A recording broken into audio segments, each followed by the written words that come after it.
On that one. All right. Okay, Mike. Yo, what it do, what it does. And welcome to First Impressions Podcast. Sandile the Incentinator, umfano muhle. Into ongakazi uyibone njengenyuzwane zenews. Into ethinta uju nembali. Uyazi-ke. Continuing on that, touching on beautiful things, we're touching on a beautiful topic of first impressions. You've seen us for a couple of episodes now. You probably know who we are. And you know we don't roll alone. Today we got a guest that we're going to explore the topic of first impressions with. And right now, I'm going to let the guest introduce themselves and let us know what their profession is. From a different profession, how do we tackle indaba first impressions? So yeah, let's get right into it. Hello and welcome to First Impressions.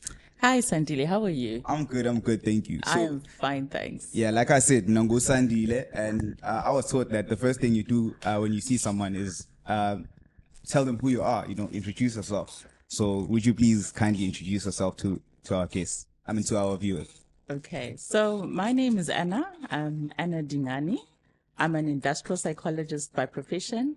I've been in the business for quite a while. I'm a seasoned psychologist. So you'd usually find me in the corporate space. However, I also do a lot of career assessments. I work with a lot of youth. I consult for a number of companies. So I've got my own practice and I've been in the corporate sector for quite some time. Yeah. Cool. Thank you. And you, as you know, I don't roll alone. I roll with the ghost. Yeah. What's up, everyone? The ghost is in the building. Let's go. Showcase. Yeah. So, interesting, Uguti. You are a psychologist. So we're trying to understand, Uguti, what does a first impression do? We've heard the saying, first impressions last. First impressions last. Why is that the saying? Because we're trying to understand, why do they last? Do you know, like from a psychological perspective, is there a reason why that happens? Can you tell us from your profession, why do first impressions last? Yes, first impressions are very important. It's a way of communicating. So it's silent communication. Already when someone walks in the room, you're already making some kind of perception about that person and where they come from, who they are. So it's really important that you present yourself in the way that you want people to see you, the way you want people to interact with you. So even, for example, if you're going for an interview and the first thing we see when we see you in a corporate space and we're doing selection in an interview is what you're wearing. And already that puts a seed in someone's mind. So sometimes you can actually make it or break it by just the way you look. The interview can be so over. And that's how, what can I say, fickle the mind is and how fickle we are as human beings. Because we make judgments by what we see before we even hear the person. That's quite interesting. So does that mean the way that I dress in an interview could change even if I am good enough to get the job? Yes, definitely. And that is why we say study who you're going to have the interview with. Because we usually have a panel to try and reduce that level of interruption or that level of bias. That's what I can say. Perception bias is what we call it. So we will have maybe 3 or 4 interviewers so that if I see someone and I have judgment against someone, let's say, who has a bald head, and I don't like people with bald head, at least the other 3 people will counteract what I'm trying to say. But as an individual, try and be neutral when you're going, especially for interviews, corporate interviews. Try and balance yourself out so that you have, a chance, at least for people to hear you before they judge what they see. Damn. So what I'm getting here is it's you should hide a bit of yourself when you're going to an interview.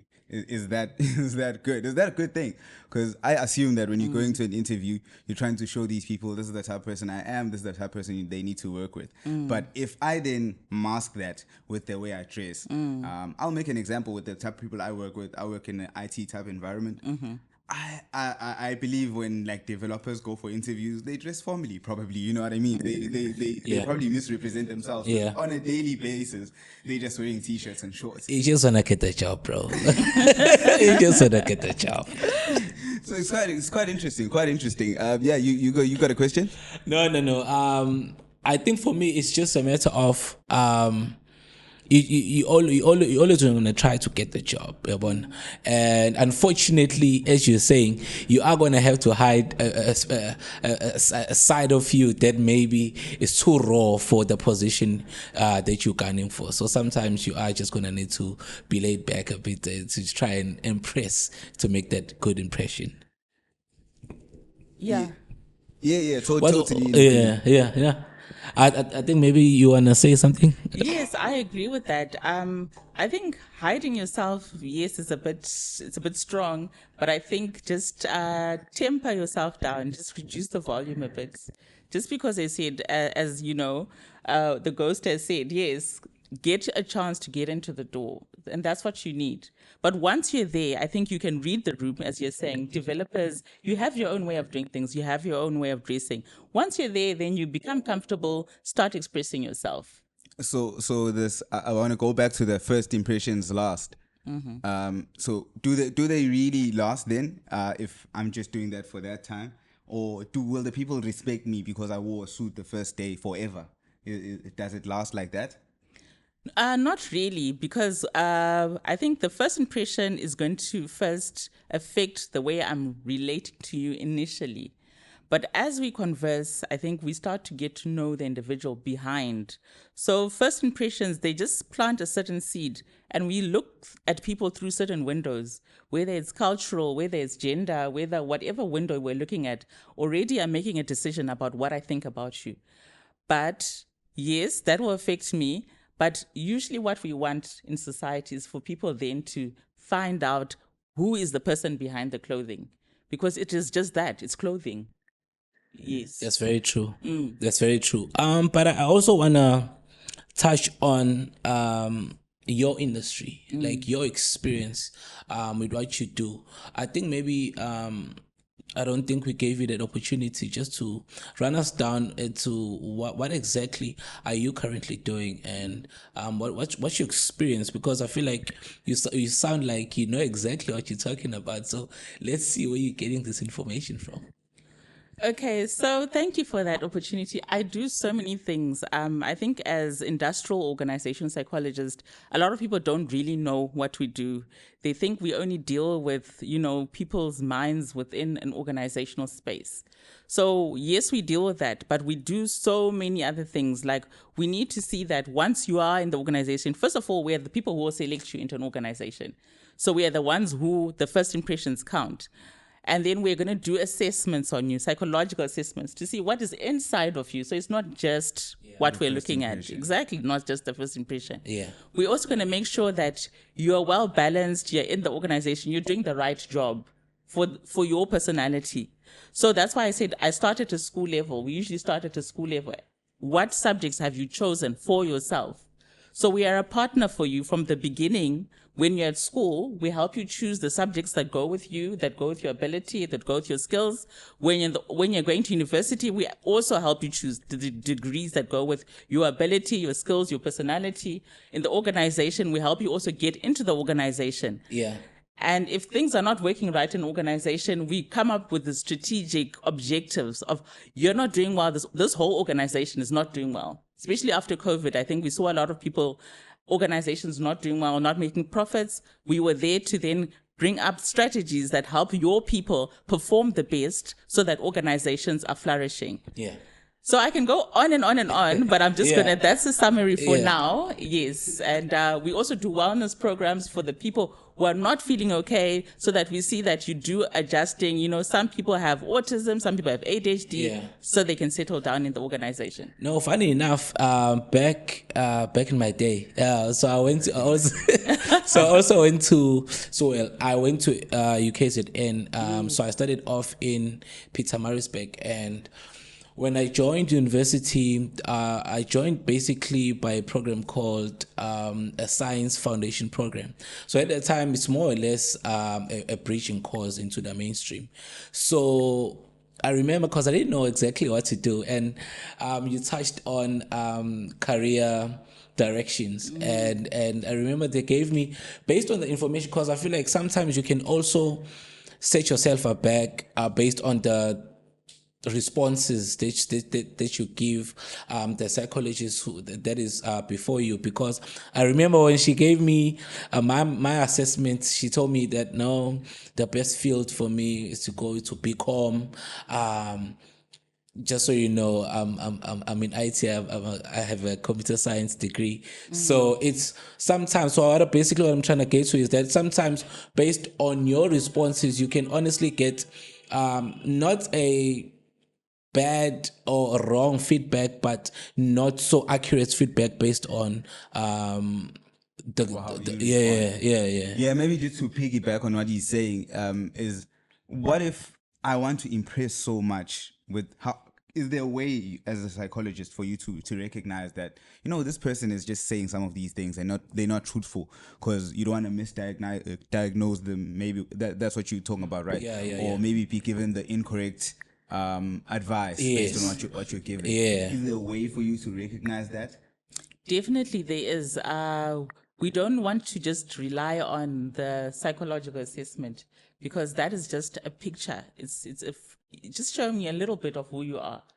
The real person is the person behind the assessment. So if the person is saying, yes, this is what I'm seeing here, but I want to be, I want to do computer science, and you've got the motivation and the mindset to do it, then go ahead and do it.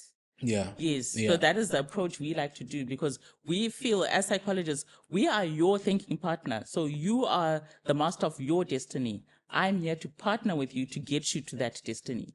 Not the other way around. That's very good. Makes sense. I'm going to ask a very ignorant question here. You mentioned something about like school and what's not, but when I heard that you're a psychologist, it was said industrial psychologist. Can you just explain to me what does the industrial mean? Honestly, like, just to add,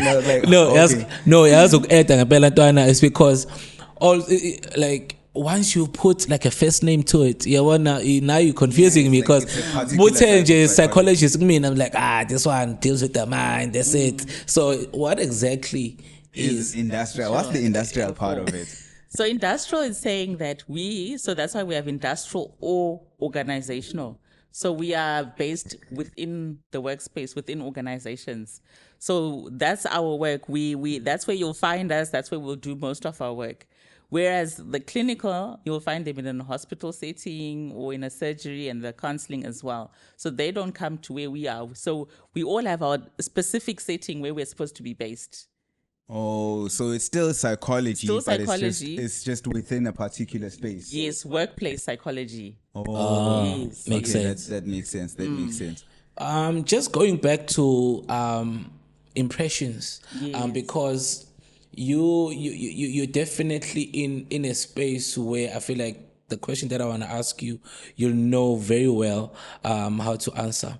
So say there's someone who say they're going to an interview or they're going to start off in a new working environment. How do they make sure, or what would your advice be that they make sure that they make good first impressions? Because sometimes in your nervous state, sometimes in your panicking state, you end up just making dumb decisions. So for that person, what calms them down, or basically what methods can they use? What do you have for someone who's like that, who wants to make a good first impression? So I would advise, if you are new to an organization, new to any space, firstly, be yourself. Be yourself. Once you're operating outside of yourself, you're already making silly decisions or not good decisions. And people can pick that up easily. So we communicate in a variety of ways, and that is one of the most important things. Be yourself, relax, try and, as I said, read the room. How are other people behaving around me? Do they like louder people? Do they like softer people? Adjust. So be someone who's adaptable to situations. Yeah. Dress the way you want, but as I said, just tone it down if it needs toning, or tone it up if it needs toning up. Yeah. But the most important is just be yourself. Take it one day at a time. Make mistakes, and that's the way you learn. It's okay to make mistakes, and forgive yourself when you make mistakes. That's very good. Yeah. Yeah. Cool. Yeah. So I wanna be selfish about this and talk about me. You've mentioned this a couple of times. So what does when somebody sees someone, like what goes on in their mind, based on you did touch on it just a bit, but based on what they're wearing, you said like you want to tone it down, tone it up. If I tone it down too much, what are the negative connotations that they could get from, from the way I dress? So that's a very interesting question, Sandile, because even in dating, these things, they affect you with women and men and whoever you're dating. Yeah. No judgment. Wherever you're dating. Yes. So, unfortunately, people are very judgmental. So you're going to, as I said, remember I said there's something called a perception bias. So this perception bias comes from the culture I've been brought in, the neighborhood I've been brought in, what my parents told me, what my friends told me, what school I went to. So all these things I've been taught to believe and see things in a certain way. Yeah. So I could see you and I don't see any problem with you. Then another person sitting next to me will be like, oh, did you see Sandile? And, and what kind of shoe was it? Why wasn't wearing a label? Because labels are important to them. But to me, I'm seeing a nice, neat guy, who's just... Yes. Yeah. So all those things, unfortunately, we cannot control them. That's why I said at the end of the day, be yourself, but know that not everyone is going to accept you as the way you are. Yeah. So now, if that has happened, how do I bounce back? Like we've spoken about it, that they might last, but they don't necessarily last forever. But how do I bounce back from a bad first impression? I sometimes do that. Like, I'll go to a place and, like you said, read the room, and I read the room and I'm like, okay, I'm going to be a silent person. And then now it's like all these people think I'm just too silent, because I do talk a lot sometimes when I get a chance. How do you then, like, if you read the room and you found that, oh, today it requires me to be silent, how do you bounce back from that and be like, take out your actual character? Like, for instance, with me, like the guy that speaks a lot, because I find myself being awkward around certain people because, for instance, the people that know me from work, I'm just serious at work. I do what I do. People that know me outside of work, they think probably it doesn't work, this guy. He's too crazy. You know what I mean? So how do you adjust? Because I think I find myself in a situation where I am a different character in different spaces. So how do you adjust and find that real character? My question is, Sandley, do you want to adjust to that? Because what you find is there's a work character and there's a home character. We all have those two. Should there be two different characters? Unfortunately, sometimes there has to be. I think it is like that for most of the time, because you are a different person to different people. Yes. And at home, yes, carry on. Yeah, okay, maybe that's the reason why I was asking. So is that being real if you're a different person to different people? Like, well, not different person to different people, but if you change based on a situation, is that being a real person? I'd say yes. Okay. I say yes too. I say yes because that's what we call the adaptability factor. Yeah, but yes. So I have to, like right now, I'm here, I'm talking to you, and then, as we said, we'll vibe on a different level. But if I go outside with my friends, I'm going to vibe at another level, another level that I'm not vibing with you. Of course. However, there's still the me, right? It's definitely not personal. So what I'm trying to say is, you'll probably still be laughing with your friends, right? Yes. You'll probably still be a person who shares as many ideas as you do, right? Yes. So you find that in a situation, let's say at work, right? You are a person who's very vocal just in general. Yeah. But at work, I don't know, you find, not necessarily for me, I'm vocal at work as well. I find a way to like bring my character. But at times, like when you're new, you're probably like a very quiet person simply because you don't want to talk and it's that person. Yeah. So is that still like, that's what I'm questioning actually. No, just to add there, I think for me, it's more or less just trying to adapt. You in the state of trying to adapt to the environment. Because I know I talk a lot. Hey, try me. I talk a lot, but in a new setting, I'm just gonna try and tone it down, and just until you give me somewhat of some energy for me to catch on to. But then you go to your original character, of course. So that's what I'm asking. So what if like that space does not allow for that original character to come out? You like, bring how do you navigate that? Okay. So that's a good question because we do find that that mismatch sometimes with who I am and my organization is not allowing me to be who I am. And when we find that, those people are usually very dissatisfied, very unhappy in the workspace. So sometimes if the manager is, or whoever, if they are the manager, and I find this with anybody across the board, we do what is called workplace coaching. So executive coaching is something else I would do, or workplace, just character coaching. Let's see how I can help you try and find a balance to be who you are and still be happy within the workplace. But however, some places are so traditional, like what you're saying, they won't even allow you. They won't allow you to be who you are or express yourself in the way you are. Then now you have to have a difficult conversation. Is this where I belong and I'll thrive, or is it time for me to look for somewhere else?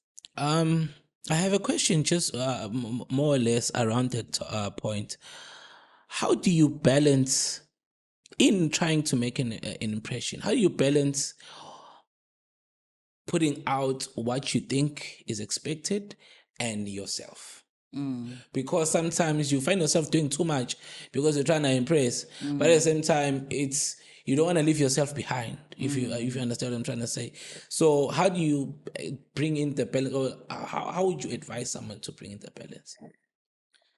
That one again, I think is going to go back to what I've been saying. You need to always, are you operating within your true self? And I think a lot of us don't operate in that space. Yeah. We're always trying to impress this person, that person. Am I being too much? Once you get in your head like that, you're not going to make a good first impression. Yeah. So ask yourself, am I feeling comfortable? Am I happy? Am I feeling in balance? If you're not feeling in balance, then other people are also feeling the same energy. Yeah. But once you're in balance, you're going to see that Sandile is going to be attracted to want to talk to me. This person, I'm going to just gravitate towards you because I like you. But obviously, as I say, there are going to be people who will never like you. No matter what you do, you're never going to be enough. Yeah. And that's okay too. You need to be comfortable with that. Yeah. But with those people, when you are being yourself and people are coming towards you, operate within that space. And that is how you flourish. That's how you soar. When you are being yourself, your genuine self. Yeah. That's very good. That's very good, because I also wanted to find out, because I think I asked you that question mainly because I know a few people. Well, I was at that point in one stage as I was trying to grow into myself, and trying to make friends, trying to be this or that. You end up being someone else outside of yourself. So it's for someone who's not me, because I've fortunately grown into who I am, and everywhere I go, there I am. So the saying says, right? So I just wanted to, last question from my side for now would be, they say that your energy introduces you way before you do. How true is that? That is so true. That is so true. And that is, I think we are saying the same thing. We're resonating with that thing. What energy are you bringing out when you're acting outside of yourself? So that's a foreign energy to anyone. No one can be attracted to that. Yeah. But when you're being, and I like what you said, I was trying to be, trying. Yeah. When you're living a world of trying to be, are you ever going to be? Because you're always trying for something. That's very good. But just be. And when you just are and you're operating in just being Sandile, being Anna, then those other people, that energy starts calling other people. It catches on. Yes, it's exciting. It's positive. Yeah, I've seen it. I like that. I want to take us back to just one. I want to ask: have you ever had to advise, like from someone in a particular industry or particular job, that look, you need to change this job because it's not working for you? Yes, I've had to change. I've had to advise myself. Damn. Yes. Tell us about it. I also want to know. Yes, I've had to advise myself. And that is why I love what I do, because we also are learning. We also are growing. So as I said, I worked in corporate sector for quite a while. It's very fast paced. It's go, go, go. It's money, money, money. It's corner offices. Fine. I was operating in that. I was doing that. I was flying. But at some point, I just lost myself, I felt this deep unhappiness. I didn't see it, but I could feel it, And people around me, that energy you're talking about, were like, Anna, what's going on with you? But I didn't have words for it. Yeah. Until one day, I was, for us to do those assessments I was talking about, we have to do it ourselves. Yeah. So I took one of these assessments before, I'm learning it so that I can give it to someone. I can coach them. And I'm picking this assessment is telling me that what I didn't have words for. And it's telling me that you're operating outside of yourself right now. yeah. And this and this and this needs to change. And that is the day I also made a decision that no, I need to remove myself from this space. Yeah. I don't know how. It was scary. And just jumping out, and that's how I jumped out and just changed the space I was in. That's good. Yeah. Yeah, that's difficult. So since you've spoken about yourself, this is a question that's maybe outside of the first impression, but I'd like to know about psychologists in general. Do you have your own psychologist? Inyanga ilaphayo. That is such a good question. So I have my own mentors who are psychologists who've been in the field longer. So like my professors from varsity and stuff, I will definitely reach out to them when I'm feeling like, this is not okay now. Yeah, it's too much. And I need to debrief or decompress. So I reach out to those people. So they're like the grand psychologist. Yes, they're the grand psychologist. So I'd like to know for university students or for anyone who's already in the workspace and maybe they're in a situation like you were in once before, they're just not sure. How critical are psychologists in finding out your next step, or would you point them elsewhere? What would you say the role or the importance of a psychologist is in that point? My role is to help you firstly find out why you're not happy or why you want to change. Is it something with the organization? Is it something within yourself? What is it that's causing you to be in misalignment? That's number one. Let's find words for it, because sometimes we don't have words for it. It's just a feeling. We start feeling certain ways. Then we verbalize that. The third step is the action. What are we going to do about what we found out? Are we going to adjust and stay there and cope with it because there is no other way? Yeah. Or are we going to transition out and find something else for you to do? And if you're going to do that, let me help you do that. So my role is your thinking partner. I partner with you in every step of your life to get you from A to B. So I have one more question on how do I get access? So let's say I have a company and my company doesn't necessarily have a psychologist, because I'm guessing you work with companies. Like how does one get access to a psychologist? Well, specifically the industrial psychologist. So we are out there on platforms, media platforms, or LinkedIn especially, because that's a corporate space, or you Google us. I don't know. So, maybe let me clarify this.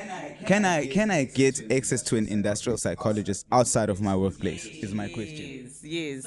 So that's, I think, what I'm specializing in. So as a consultant, I'm not based in one workplace. Oh, okay. So I consult for a various number of workplaces. So 1 minute you'll find with company X, Y, Z, and you'll be like, okay, but I thought Anna was there. No, I'm a consulting industrial psychologist. But I'll only get access to you through a company, though. I wouldn't I can't say, look, I want to change my career. Let me find the industrial psychologist and go to them. I can't do that. No, you can, definitely. So I have a lot of individual clients who I coach from, as I said, whether it's school level, matric level, or subject selection level. I've got clients who are like lawyers, who are like yourself in the IT industry. They are also saying, you know what, I want to elevate myself to the next level. How do I do this? Partner with me. So that's what we call a coaching relationship. So I coach you, and we do all that together as an individual level as well. Yeah. That's good. I think umbuzo wasandile is very important, because sometimes a lot of people would think, like he was asking, that sometimes you always assume that as you said, industrial, so I need to be in the industry for me to gain access to your services. And I feel like they're very, very, very important. And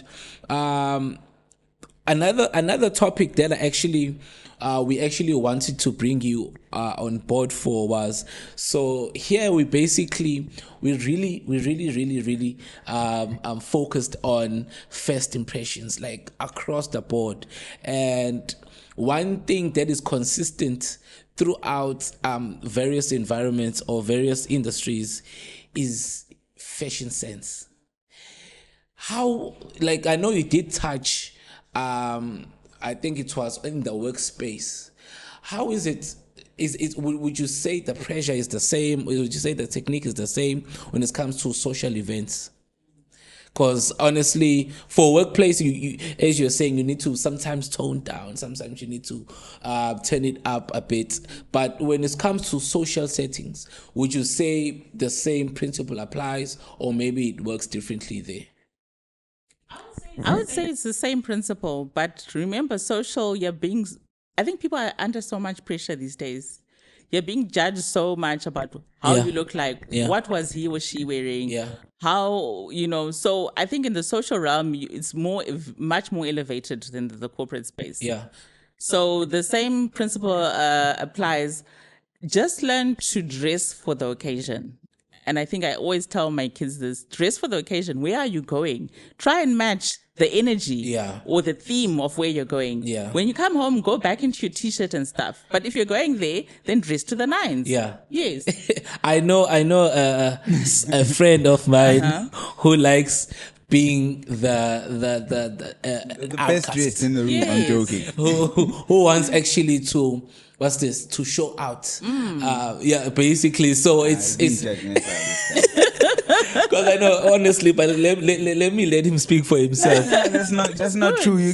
Well, here's what I'll tell you about me. I think I said this like maybe in a discussion earlier on. Because I think I'm an organized person, I like to let that show like in the way that I dress, you know what I mean? So it's like whatever I do, like I'll think about it. When like my shoes have a bit of like navy there, I'll put on navy pants, you know? Correct. And a navy cap. 'Cause that's what I do think about that. Yeah. But it is to impress other people, but it also just makes me feel good. Yeah. It's one of those things that make me It's a feel confidence good about thing. myself. Yes. Yeah. And I like that. I mean, how we're dressing is saying something to people. So already, like what Sandile is saying, he's an organized person. Yeah. He likes the matching. He likes to dress for the occasion. Yeah. And already, I'm unfortunately, whether we like it or not, people are attracted to things like that. Yeah. And it gives you an opportunity to talk, to open doors that you would have never been opened if you just come. Yes, we know that Elon Musk and all those other guys like dressing in their shorts and whatever. I don't know. That's their, But in the spaces we go into, the way you're dressing already, someone feels like, you know what, I want to work with you, just the way you're dressed, I want to work with you. I feel I can trust you from what I'm seeing with my eyes. Yeah. Obviously, later on when I know you, I can make different decisions. But first impressions already, I've a door open already. I'm talking to you. Yeah. That's good. I think for him, I almost lied and said I shared the same sentiment, but for me, I think for me it's a confidence thing. Yes. Maybe I'm too confident in who I am, where sometimes I let the clothing speak for me, but I rely on me speaking for me. So I'll tell you what the difference between us, and I'm happy that you're here in terms of like our first impressions. So I want to make an impression before I say anything. Yes. He wants to talk. Yes. To make the impression. Because he knows like he'll be good at the speaking. He'll make dribble jokes, you, he'll wow. laugh, whatever. You know what I mean? So sometimes I don't talk. I don't Yeah. know why, but I still want to make an impression. Yeah. So No. Is making an impression without saying anything a good thing, or should you speak first? Just before that, I think do they call it the 7-second rule, Yes.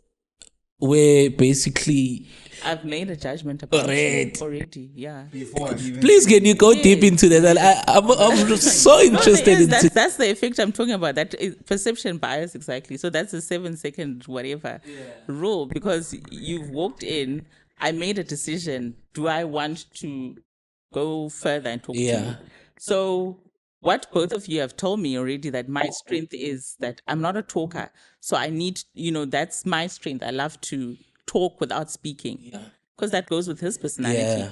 Your personality, on the other hand, you have the gift of God. So Let's you go. can talk. Let's talk. Let's go. So I'm going to win you over with my speech, which is also fairly good enough. Yeah. So in the room, there are going to be people who want to gravitate towards that I'm going to give you a chance to talk. Yeah. There'll be also other people who gravitate towards, I love the way, you look and stuff. Yeah. I'm going to talk to you. So you're winning different people different ways. Yeah. Just different strategies. Does it work? I know. I know. Yeah, So far as this, I mean, a match. I've had a lot of people just come to me. No, I don't wanna lie. With my one, there's downsides to it. A lot of it because people will always judge you. Well, I've experienced this a lot where abantu bazongijudge nje because hey lo muntu okhuluma nje, and they would not initially want to associate because they're like it's too much. But then over time, they were like, oh, it's not bad. So for me, it's like I'm just in the space where I don't mind not getting along with people. But I know once you start speaking to me, you will get along with me. It's a short thing. Yeah. So that's what I'm saying. Like for me, it's most likely a confidence thing, maybe too confident at times. But hopefully I never let it show. That's good. Yeah, and maybe just as we are about to wrap up, I think it's very important because you did mention that you do coach people, even on your own. So maybe to just plug yourself and tell people how they could get a hold of you, where on the social media platforms, exactly that. So this is a good chance for that. Shine. Thank you so much, Sandile. I'm mostly more prominent on LinkedIn. I will provide my webpage and email address, as well as phone number for people who want to reach me on those platforms. Yeah. So is that okay? That we We'll put it. Yeah. You do the things. You do the things. Somewhere. Yeah. So if you do need some assistance or need to understand certain things regarding like industrial psychology, and you want to maybe make certain decisions that will help you with your career, the way you make decisions, do make sure that you contact Anna. Do you have any last thoughts or anything that you want to still chat about? No. I've really enjoyed this chat because I feel like you've been very, very insightful. And I think my last question would be, do you do coaching or workspace coaching only, or do you also like branch off into other fields? Yes, I branch into other fields. So I like to say I do character coaching or life coaching. So it's broad across the field. Yeah. It doesn't have to be just based on your work, whatever. Just you. If you as an individual are saying, look, I need just right now someone to bounce off ideas, how I'm featuring those, I'm not getting results, or I want more results, or whatever it is that you want, then I do coaching for all that as well. That's good. Yeah, and maybe to piggyback off that, it's not a very, is it an expensive thing? Can anyone afford it? And you don't have to say your price, right? Just to say, can people afford it? Because I know sometimes we worry about this as a black person. I'll tell you this, right? This is one of the black people things. The black thing. We're just like, now I'm gonna be wasting money on that. You know what I mean? Exactly, I wanna get to, is it something that's affordable? Do I need to have medical aid? Why are you laughing at me? This is serious. Yeah. So I have two answers for that. I think it's very affordable. Obviously the corporate rates are higher just because they can afford it, but with individuals, because I like to give back to the community as well, let's talk about it. What is it that you want? Where can you meet me? And I work with that. That's good. I also have some free platforms. So we do have a free platform, some WhatsApp groups where we do weekly coaching. I've got a group of people I work with, partner with. They're also psychologists, industry leaders. Yeah. We give free advice. That's very good. Yeah. I think a lot of people are going to appreciate that. Yes. So I do give free advice. I have some mentorship groups as well for young people that I also give freely to. So I think it's very important to give back, to empower, other young people, other professionals. Let's do this together. Yeah. That's good. Yeah, man. Make use of that opportunity. We are called First Impressions Podcast. Mina ngusandile umbano muhle. Uyazi now. Uthi lapho ghost. Don't forget to tell people, Baba, to like, subscribe, and share, Baba. Yeah, like, comment, share, subscribe, and follow us on the social platforms as well. Uyazi ukuthi who we are. First Impressions. And then on LinkedIn, look for Anna Dingani. Anna Dingani. Yes. So yeah, look for Anna Dingani on LinkedIn. But we're gonna give you all the details here. We're gonna put the number, everything. Just make sure to make use of these opportunities, man. Please, better guys. yourself. Yeah. No. That's out. Peace. Away. Thank you.